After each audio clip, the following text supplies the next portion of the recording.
today's video, I'm going to teach you how to remove transitions from PowerPoint slides.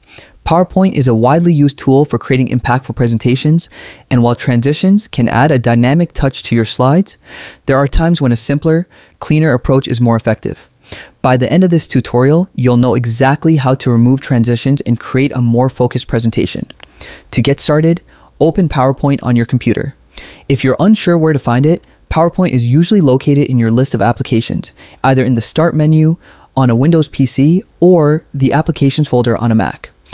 Double-click to launch the program and wait for it to load. Once it's open, navigate to the presentation you want to work on. You can open an existing file by clicking on File in the top left corner and then selecting Open. This will allow you to browse your computer and locate the presentation you need. Once you've found it, click to open it. Next, select the slide that has the transition effect you wish to remove. If you're working with a presentation you didn't create, take a moment to identify which slides include transitions. You can usually tell by previewing your slides in the left-hand pane and looking for a small star symbol, which indicates a transition is applied. With the correct slide selected, go to the top menu and click on the Transitions tab. This tab is specifically designed for managing slide transitions, making it the perfect place to adjust or remove any effects. Inside the Transitions tab, you'll see a variety of transition styles. To remove a transition, simply select None from the drop-down menu. This option is usually one of the first in the list.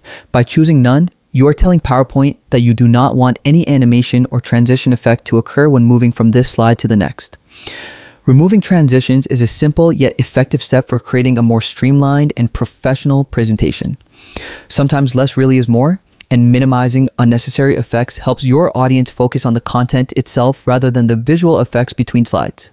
And that's it. You've successfully removed a transition from a PowerPoint slide. You can repeat this process for any other slides that have transitions you'd like to discard. By exploring these options, you can customize your slides to match your preferred presentation style, keeping your content clear and your audience engaged. Thanks for watching, and happy presenting.